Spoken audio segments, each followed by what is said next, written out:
অন্যের সন্তানকে নিজের সন্তান মনে করতে হবে। আমরা মাদ্রাসায় পড়ে ঠকি নাই, এটাকে ব্র্যান্ডিং করতে হবে। যারা জুলুম করেছে তারা বাইতুল মুকাররমের খতিব সহ পালিয়েছে। ইসলামী সমাজ যে আমরা স্বপ্ন দেখি, কারণ এই সমাজ তো আমাদেরকে উদ্ধার করতে পারবে না। বাংলাদেশে তো স্বাধীনতা লাভ করেছে আমরা আজকে 54 বছর, কিন্তু মানুষের সর্বাঙ্গীন মুক্তি কি এসেছে? আসেনি। আর সর্বাঙ্গীন মুক্তির জন্য ইসলামী সমাজ ব্যবস্থার কোনো বিকল্প নেই, এটা আমার শত্রুরাও বিশ্বাস করে। এবং বাংলাদেশে ইসলামী শক্তি এটা প্রত্যেকটা জায়গায় প্রমাণ করেছে যে সততার পরীক্ষায় তারা পরীক্ষিত।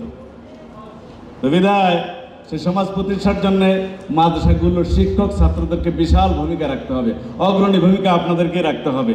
এই জন্য চলুন ভবিষ্যতের নাগরিককে আমরা গড়ি। আপনাদের এরকম দরদ দিয়ে শিক্ষকতা করাতে হবে, পাঠদান করাতে হবে, অন্যের সন্তানকে নিজের সন্তান মনে করতে হবে।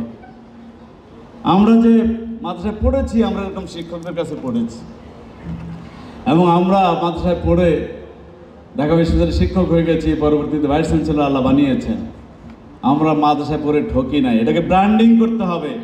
বাচ্চাদের অভিভাবকদেরকে এগুলি জানাইতে হবে, আপনার বাচ্চাকে মাদ্রাসায় দেন। জুলাই যোদ্ধাদেরকে আমরা আর্থিক সহায়তা করেছি, যারা মাদ্রাসায় ফাজল কামিল পড়ে নিহত হয়েছে, শহীদ হয়েছে, এবং যারা অঙ্গহানি হয়েছে আমরা সাহায্য করেছি। এটা ভবিষ্যতে অব্যাহত থাকবে ইনশাআল্লাহ। এটা আমাদের নৈতিক দায়িত্ব। এবং আজকে যে আপনারা এতগুলো আলেম এখানে বসেছেন সকাল থেকে, এটা 13 মাস আগে চিন্তা করেন তো এত আলেম এক জায়গায় বসতে পারতেন কিনা? আলেমরা ধান খেতে রাত কাটিয়েছে, আলেমদেরকে ডান্ডাবাড়ি পড়ানো হয়েছে, ডান্ডাবাড়ি। এখানে আমি শুনলাম আবু বকর সাহেব বললেন, একজন বক্তৃতা করেছে, তার বিরুদ্ধে 26টি মামলা, এবং আপনাদের অনেকের বিরুদ্ধে মামলা আছে। বিদায় এই জুলুম আর জুলম জুলুমাতুন ইয়াউমাল কিয়ামা, জুলুম কিয়ামতের মাঠে অন্ধকার হিসেবে আবির্ভূত হবে। এক্সট্রিম মশার কয়েল প্ল্যান্ট ফাইবার দিয়ে তৈরি, তাই সহজে ভাঙে না, সুগন্ধিযুক্ত ও নিরবিচ্ছিন্নভাবে জ্বলে। ডেঙ্গু, চিকুনগুনিয়া বাহি সহ যে কোনো মশার বিরুদ্ধে দেয় এক্সট্রিম সুরক্ষা। যারা জুলুম করেছে তারা বাইতুল মুকাররমের খতিব সহ পালিয়েছে, তাই না? দুনিয়ার ইতিহাসে আমার মনে এটা নাই। এরা মনে করে কি জুলুম করলে বুদ্ধিমানের কাজ করে। একটু মমত্ব দিয়ে বাচ্চাগুলিকে পড়ান, আপনারা ক্লাসগুলিকে আকর্ষণের কেন্দ্রবিন্দু বানান, এবং এটা খুব সহজ জিনিস। এবং দেখবেন আল্লাহ তাআলা আপনার সন্তানের মধ্যে বারাকা দিবে। এই হলো অবস্থা। যে দেশের 90%-এর বেশি মানুষ মুসলমান, তাদের ইসলাম সম্পর্কে বেসিক শিক্ষা গ্রহণের কোনো সুযোগ রাখা হয় না। নিশ্চিত হয় সেটি আপনাদের ব্যবস্থা নিতে হবে। ছাত্র উপস্থিতি বাড়বে, তার একটা টিপস দেবে, আপনার দল এরকম আছে না? আছে। এখন বাড়াবেন কীভাবে? কেন ওই ছাত্রটি আসে না?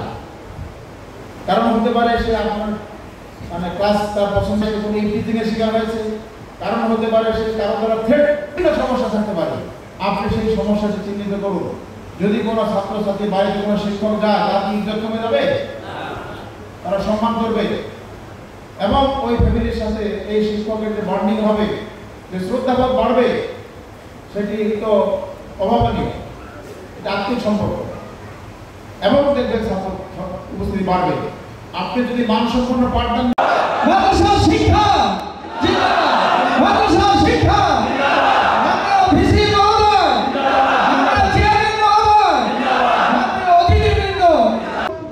যে অপরাধের সাথে মাদ্রাসা শিক্ষিতরা জড়িত ছিল না, চুরির সাথে, তাহলে এদেশের স্বাধীনতা, সার্বভৌমত্ব, এদেশের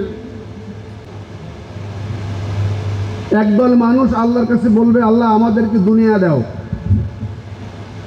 আল্লাহ তাদেরকে দুনিয়া দিয়ে দেবেন। তো ওর বাসা আঙ্কারা, তুরস্কের